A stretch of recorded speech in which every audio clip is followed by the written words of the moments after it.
It's good to see you, brother. Good to see you. Welcome back to the show, Josh. The White Trash River Rat returns. Yes, sir. Oh, let me grab my soda there. So how's life been treating you, man? Good. And congrats on 5.5 years. Yeah, damn, man. I never would have believed in a million years that I'd ever be where I am right now. I thought for sure I was gonna die in addiction. And what is your sober date? It's March 11th of 2019. That's awesome. And what was your drug of choice again? Was it meth? It was meth, heroin, and alcohol mainly. Yeah. But then when I couldn't get that stuff, I was on anything else. Whatever you could put your hands on. Pretty much. My last day of using, I had meth, heroin, PCP, weed, Xanax, coke, and alcohol in my system. That's quite the cocktail. Yeah, and here I am. He's got a purpose for me, man. I don't know what it is just yet, but I'm here for a reason. Yeah. I mean, did you go to a rehab? Yeah, I was that last day using. I had to show up to court to turn myself in because I was supposed to go to prison. But I ended up getting a completely different judge that said, "No, I think you're worth it. I'm going to send you to rehab instead." And I've been blowing and going ever since. Was that your first time at rehab? Yes, sir. You were And that was so. I mean, right now I'm winning. So I won't say. I can't say. I mean, I want to say that in 20 years I'll still be there, but we don't know what the cards hold. So, but my mindset is that the rest of my life I'm staying clean and sober. Yeah, I mean, to be addicted to meth and heroin at the same time, that's pretty deadly. You are lucky to be alive. Yes, sir. I honestly thought and believed that before I hit 40, I was going to end up dead. And going to rehab at 38 is what saved my life. Now, I know you had a different judge. What were you facing prison for? Two possession counts under 1 gram. What possession of what? Both times were meth.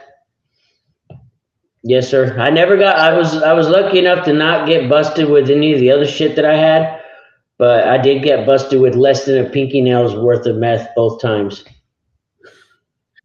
Barely enough to get you high. Not even enough to get me high. It's just enough to piss me off. Yeah, because at that point, you needed a lot more, and it would piss you off because it wouldn't do shit for you if you actually were to use it. Yes, sir. Yeah, it was not even enough to put a little twiggle in my step at all. Now, how are you supporting your habit? Were you working the whole time? I was working. I held a job, and I also was dumpster diving at nights and weekends. And I would make about $10,000 a year just by stuff that I found, turn around, resold, the money that I found, winning lottery tickets that I found. So I was self-supporting on my habit. Winning lottery tickets like scratch offs? Oh yeah, I found one of the years I found about $4,000 in winning scratch offs out of dumpsters. How are those people not even picking up on that? I don't know. Either they were in a rush or probably drunk or high themselves. And any scratch off that I found that didn't have that little barcode scanned off, I'd always keep it. I'd sit there for hours after I get that. I'd come home with stacks of lottery tickets about that thick, and I'd just come home, get high, and I'd just sit there, scratch them all the way off, and just look over it repeatedly until I found a winner. And I found at least $10-15 a week on average. That's wild. My downfall wasn't scratch offs; it was sports betting. That's why earlier I was in a GA meeting when I had to push it back to record because I do Gambling Anonymous. I found a Zoom meeting based out of Las Vegas, and that's a good for it. Yeah, exactly. That I figured the people that have the biggest problems were in Vegas, so they're gonna have the best recovery. No, yeah, that's a good decision right there. I do them on the weekends. I do NA during the week. I try to squeeze in an AA meeting here and there too. But I identify as an addict, alcoholic, and compulsive gambler. Gotcha. And I identify as a addict and alcoholic. I know they say keep it separate, but I mean, in all actuality, it's all the same damn thing. It's a damn addiction. But I'm part of H&I for NA. So when I do go to recovery centers and detox centers and stuff, I do keep it separate so that way, because if you steer off the path of the NA, you get kicked out of H&I, and I don't want to get kicked out of H&I because I mean, so far from what I feel, it does help people out, Yeah, and especially for when you those who don't know what go. H&I is, you want to talk about it? Do I now? The people that For the people that don't know what H&I is, do you want to talk about it a little bit? Yeah, H&I is a program through NA for hospitals and institutions. Once you become a member, you fully support the NA program. You don't. It's not that you promote it, but when you go, I'm allowed to go to prisons. I'm allowed to go to detox centers, rehab centers, long term, short term. And as a matter of fact, I started going back to the rehab center that I went to every Thursday night. So what we do, you keep the AA out of the program, obviously, and you basically talk about NA, how it has helped you, what were your steps and all that. Basically, just like AA, you just work your way through and find yourself somebody that needs some help and and guide them to on the path of recovery. And it's amazing. I love it. I was going to join the AA H&I, but to be honest with you, I haven't found time because I'm always working or doing other meetings. I love doing it. I love giving back. Yeah, I did H&I early in my recovery too. I would go to the hospitals a lot. I went to a few rehabs, and I would go back to my own rehab a lot just to hang out. You know what I mean? And talk to people and hang out and smoke a cigarette with somebody, some shit like that. I went to a few hospitals too and talked to people that were in there detoxing. And it was always really fulfilling because it brought you back to where you were, a year ago or 2 years, 3 years, 6 months. In California, you had to be sober for 6 months in order to do H&I commitment. Oh yeah, I wasn't able to do. I think for me, I had to be a year in recovery before I was able to join the H&I program. Yeah, every program has different standards. I feel like, home group has different things, or service centers or whatever, whatever they're called, service centers, or what are they called when it's the bigger than the area? I guess it's area meetings. Oh yeah, I get what you're. I know what you're thinking of. I can't think of it either. Yeah. Well, now, how many times were you arrested in addiction? Do you know that number? Uh, if you count all my arrests, over 30 arrests. But if you count the ones that were strictly because of alcohol, possession, or actual drugs, I'd say one, two, three, probably about 12 of those times was drug related. And what else were you getting arrested for? If you don't mind me asking. Man, I was too stupid. I wouldn't pay my either speeding ticket or insurance, no driver's license, and all that stuff. I tell them, man, fuck it. Pardon my language. Screw them. They ain't getting no money out of me. So I wouldn't pay it, and then next thing you know, I'm spending a week in jail just to get it knocked off my record. So yeah, I posted on Facebook a while back ago of all my arrest photos, the ones that I could get a hold of, and you can see the progress in addiction. But most of those weren't because of the drugs. Most of them were because of warrants for driving offenses. So you were driving without a license or insurance? Yeah, all the damn time, and I was doing stupid shit like an idiot. yeah, I would get high and I'd go out, either go race or go playing in the mud. I got no excuse. It's just plain stupidity what drugs and alcohol can do to somebody. Make you feel like you're invincible and above the law when you're not. Now you live in the same place you used to use in, right? Same town. No, sir. Once I got out of rehab, I moved to Austin, Texas. Decided to stay there. I figured once I got out of rehab, instead I already had like 11 months under my belt of clean time, and I figured, why go back to my hometown when there's nothing really there for me? So I decided to stay in Austin. I got in a sober home, stayed there for a year. I uh, kept going to meetings every day because I'm going to be honest with you, I was scared to death when I first got out of rehab. I didn't know what was going to happen. I was hitting those meetings up 2 and 3 times a day because I did not want to go back to the way I was. And in doing so has got me to where I am now. I mean, I kept going to meetings. I'll be honest, I don't go to as many meetings as I should. Uh, I focus on chasing money like I used to chase dope. So I'm trying to make up for all the years that I had no money so I can be able to buy me things now that I would have loved to have then. And you got your But license back? yes, sir. I got my license back. I've got myself a '71 Monte Carlo that I'm working on.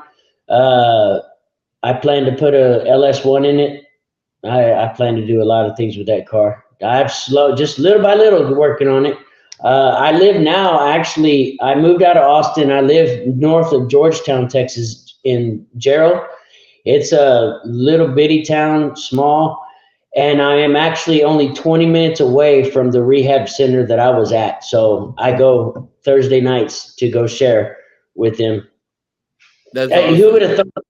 who would have thought that I would have ever lived? When I got out of rehab, I said I'm never ever setting a foot anywhere near this damn place, and here I am, live less than 20 minutes away from it. Hey, whatever it takes. And Austin's a cool city, I heard.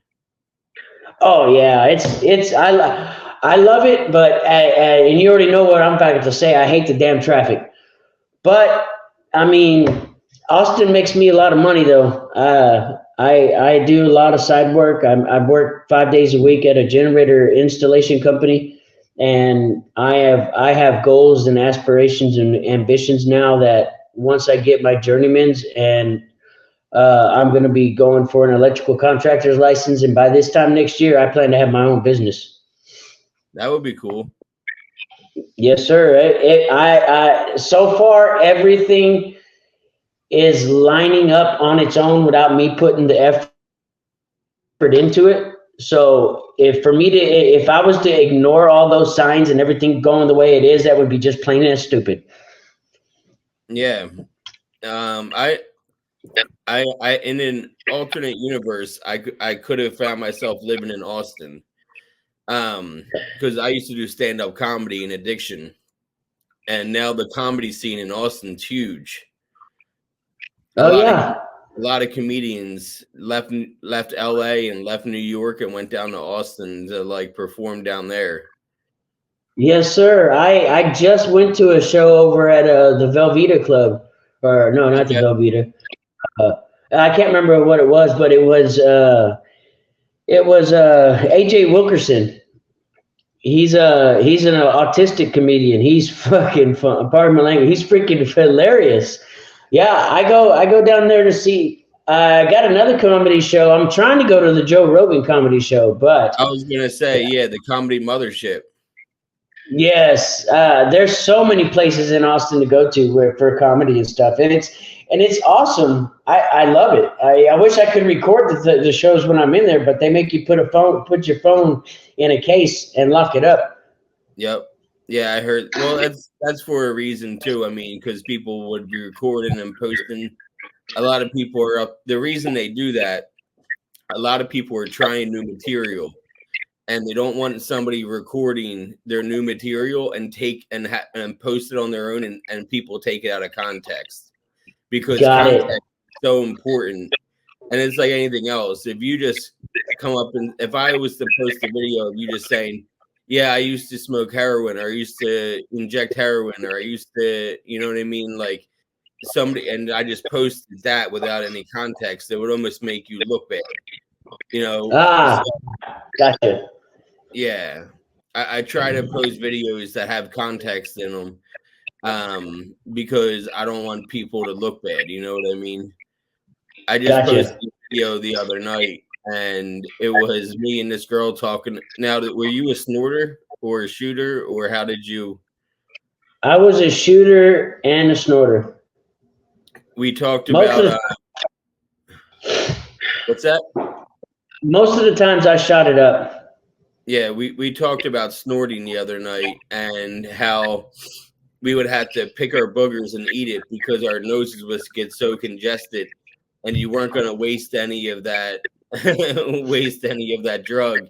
You had to get every bit of it. You weren't going to waste money and blow it into a tissue. Exactly, and that goes the same way when you're shooting a dope. If you can't find a vein, I would take it and I just squirt the blood and everything in my mouth and just swallow it because I wasn't going to waste it.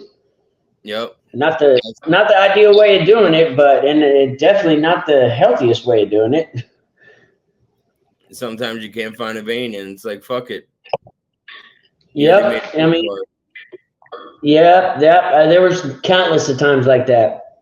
Now I'm like when I go to the doctor to get my I get checkups every 3 months. The nurses always have a hard time hitting my veins, and I'm like, well, just listen to me and just do this one right here, and it never fails every time. They're like, oh damn, never would have thought that one. I'm like, yeah, well, if you only knew. I keep it as an inside joke. Yeah, that's funny. I never injected anything, which people find hard to believe because I have so many tattoos that you would have thought that I was all about a needle. But I loved my pills way too much to get into anything that wasn't pill related. Gotcha. I stayed And away from as much as possible, but there was times when I wanted to just go completely off the rails. So I concoct everything together. yeah, I just celebrated 4 months clean from benzos and weed. I'm proud of Uh, you. yeah, it's the longest time I've had without smoking weed since I was 13 and I'm 38. Oh, you're still young. Yep. Yep. Well, I'm 37. I'll be 38 in September. I was just at my niece's first birthday yesterday, and one of my sister's friends that I used to smoke with all the time was like took his vape out and he's like, "Hey, do you want a hit?" And it was the first time that somebody's offered me a hit in 4 months. And I had to be like, "No, I'm actually clean now. I don't smoke anymore." And there was a keg there. Everybody was drinking beer out of the keg, a red Solo cup, and it was bringing me back memories. I had to get out of there. I spent like an hour and a half there.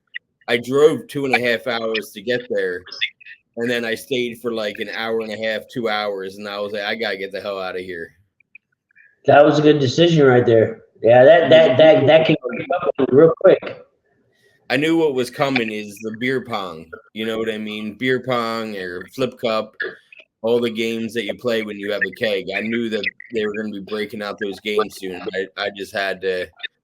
And I've played beer pong sober, where I use like a water cup instead of using beer in my cup. You know what I mean? Huh. But being so new in recovery again, I didn't want to put myself in that position. That's a smart move. Very smart move to recognize that what could be possibly your trigger. Yeah, I Especially mean, what's that? especially that early in recovery.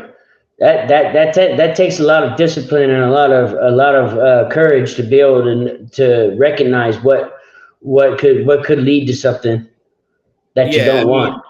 being 4 months clean now is I've had 6 years clean from opiates. You know what I mean? So I have 6 years where I bounced in around NA and AA. So I've learned what triggers are by now. I've been through the steps once. I'm about to go through the steps for a second time. Um, and I did the steps through AA first 6 years ago, and now I'm doing the steps through NA,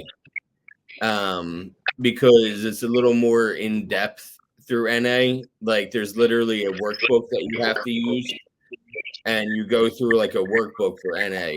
So I'm excited to get started with the NA steps because it's going to be different than going through the AA, and I Hell have yeah. new resentments to go through. Yep.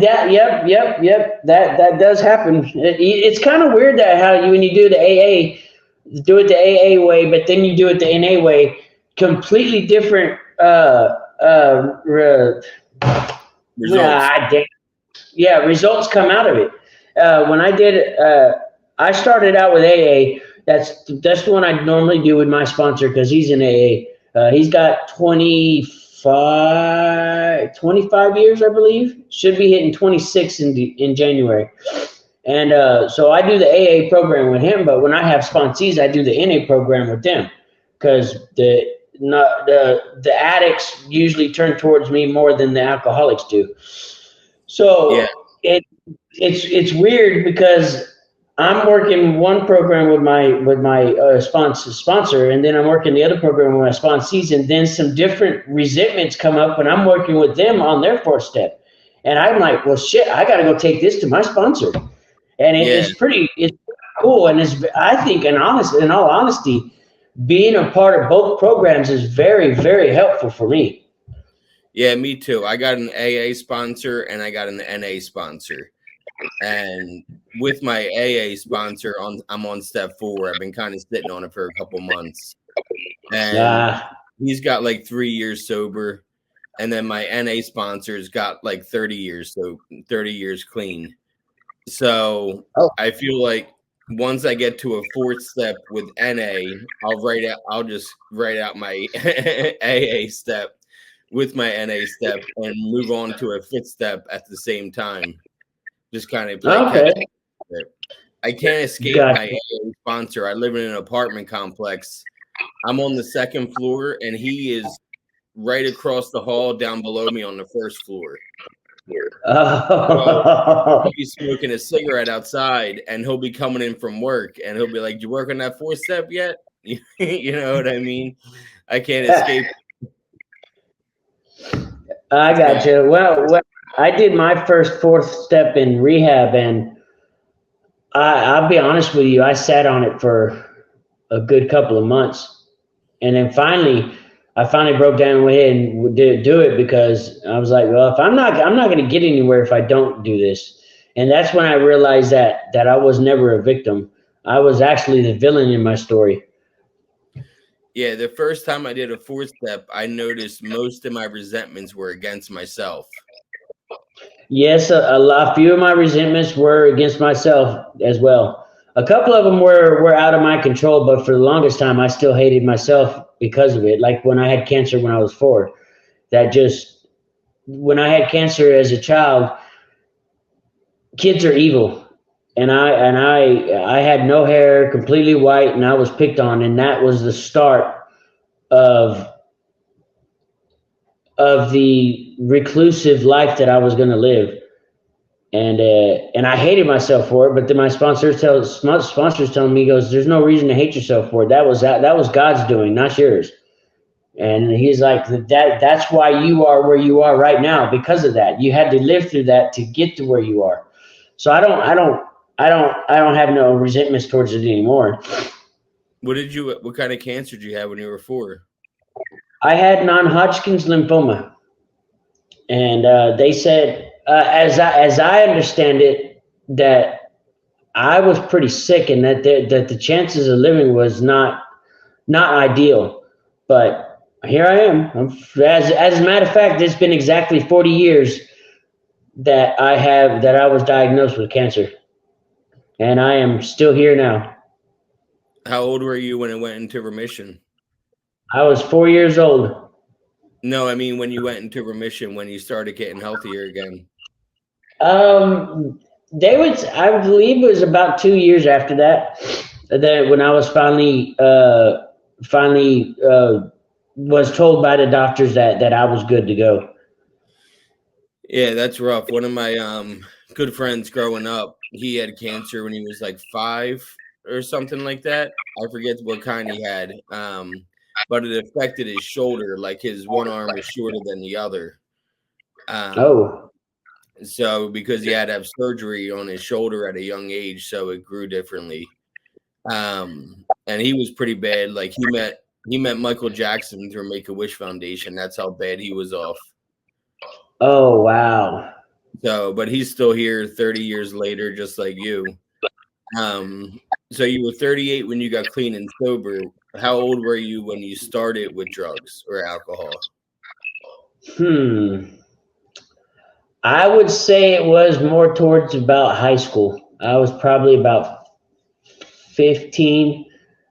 By the time I got to high school, I was so full of anger and hatred towards other kids that I really didn't have any friends.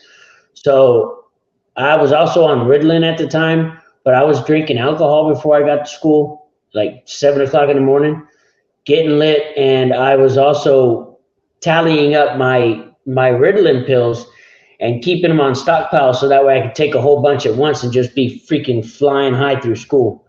And yeah, and then once I hit 16 is when I met heroin. I mean, drinking before school. So, but you never got caught doing that? Never got caught. I'm very surprised. I did get caught selling alcohol at school, but I never did get caught drinking it. How are you selling it in school? I brought a 12 pack in my backpack, and I had already discussed arrangements with another student that used to party. And we were out in the parking lot, and I threw my backpack in his trunk, and I sold it for like $30. And then I got busted because right, it just so happened the principal was driving by when I threw my backpack in there, and he's like, "So why is your backpack in there?" I said, "Because he's going to give me a ride to the after school." He goes, "But that's your backpack." I'm like, "Fuck!" I could not think of an excuse, and he's like, "Well, I need y'all to open up that trunk." I'm like, "Ah, man." I got kicked out of school for that one. You had to go to a new school. Yeah, they kicked me out, and I had to go to.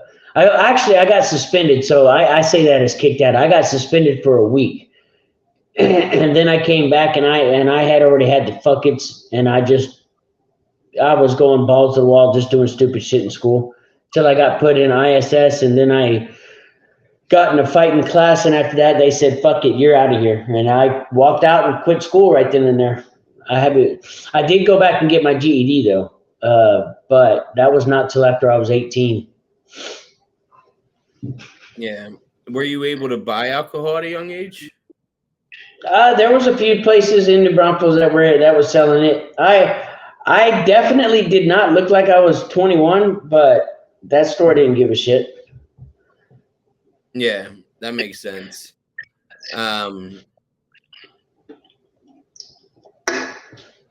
What was I going to say about that? Who introduced you to heroin at 16? It was a girl that I had met. I can't remember her name. Started with a J. We met at school, and we would skip school and go to the ditch right there by the school. And at that time, I would just eat it or snort it. So I didn't start injecting drugs until I got well into my 20s. Actually, yeah, somewhere around there. About 28 is when I started injecting the drugs. But yeah, that's some chick that I was hanging out with introduced me to it. And you were off to the races after that?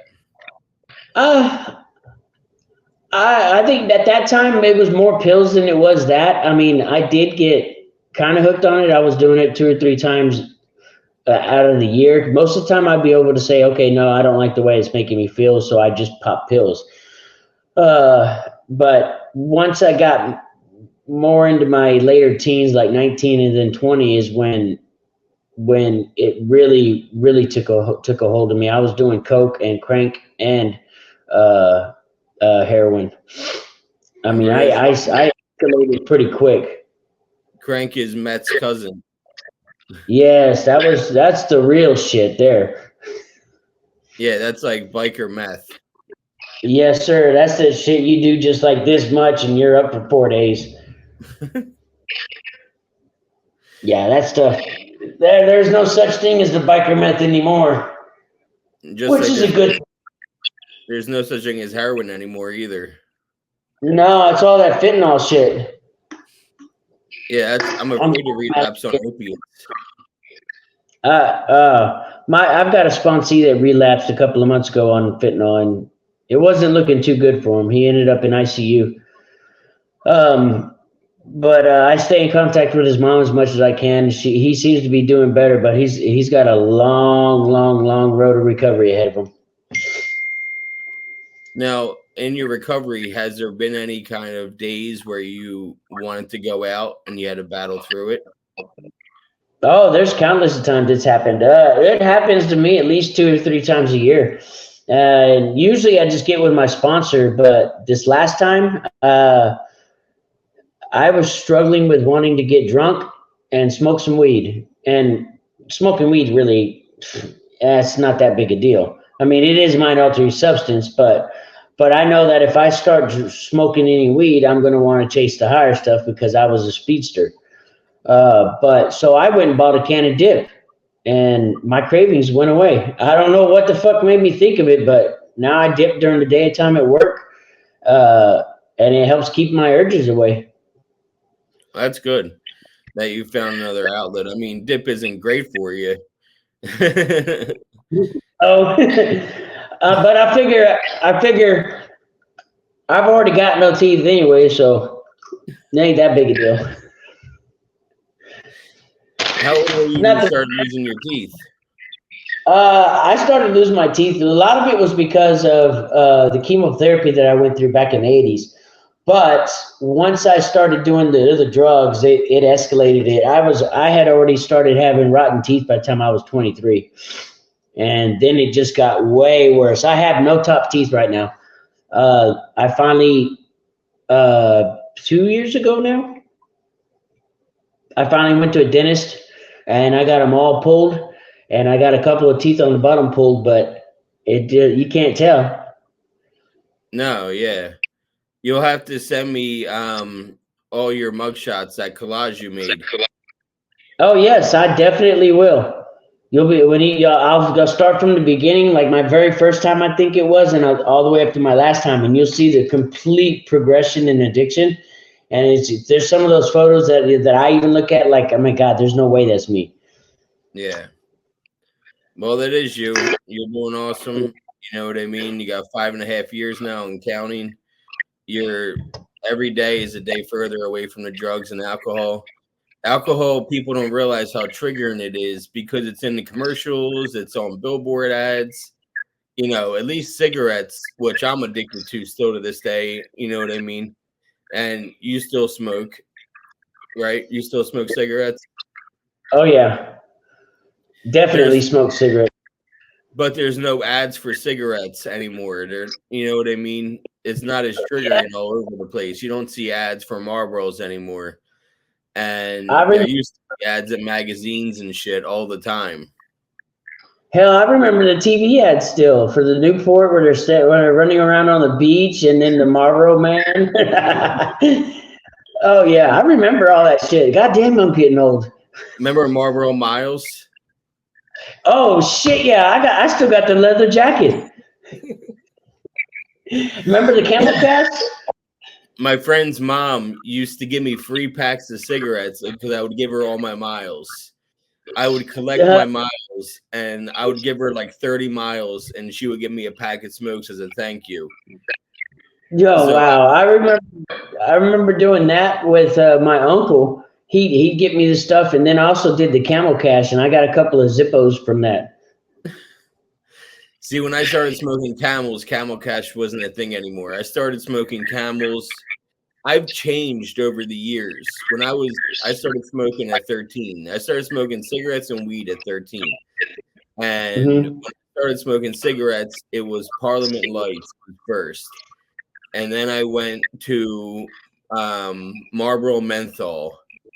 And I was smoking Marlboro Menthol for a little bit. And then Marlboro 27s came out. And that was like No, not the 72s. Those are the 72s. Marlboro 27s are the regular pack. And I don't remember those. brown. They're like an in between of a red and a light. Okay, I remember those now. Yes. And so I smoked them for sophomore year until I was 22. And when I was 22, Camel Crushes came out, where you could smoke a regular cigarette or crush it and get a menthol. And I smoked that for like 8 years of my addiction. But when I went to rehab, I noticed that everybody was bumming cigarettes off me. And so I bought a pack of Marlboro 27s because they were like buy one, get one free or some shit.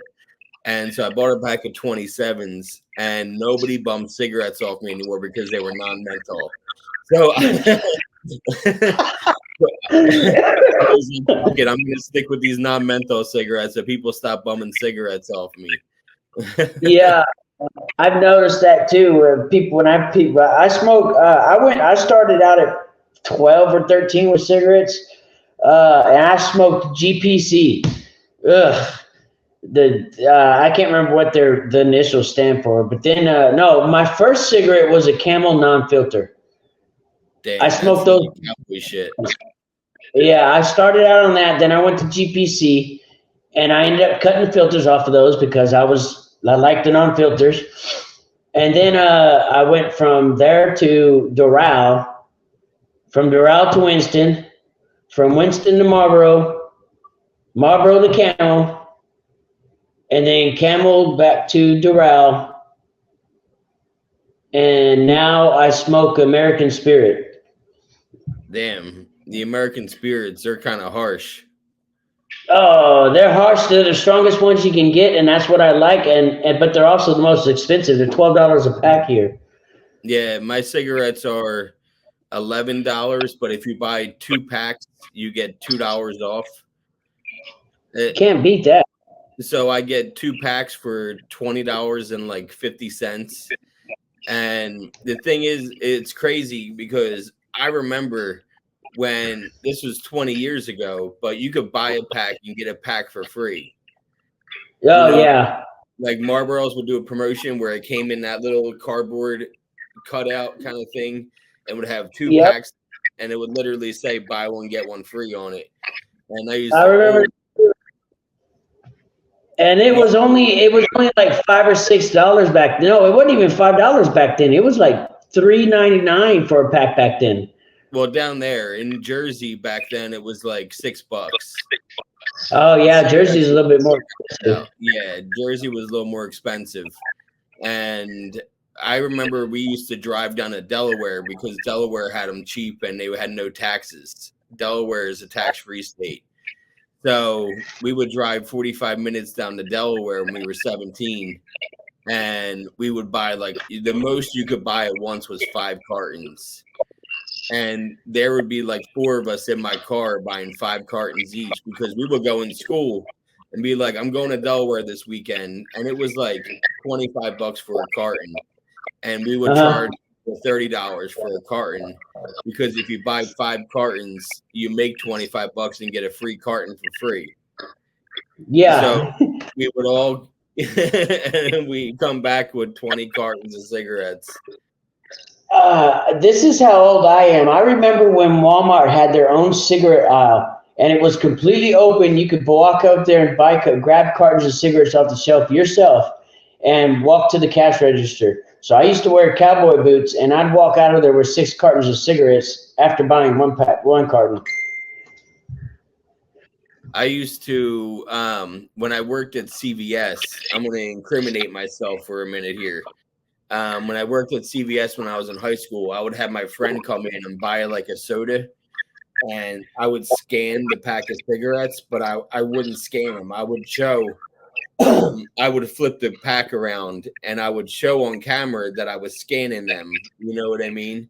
And then I would throw it into his bag, a bunch of cigarettes, but he would pay $2 for a drink and walk out of there with like 4 packs of cigarettes. And two would be for me, and he would throw me like $5 on the side for doing it.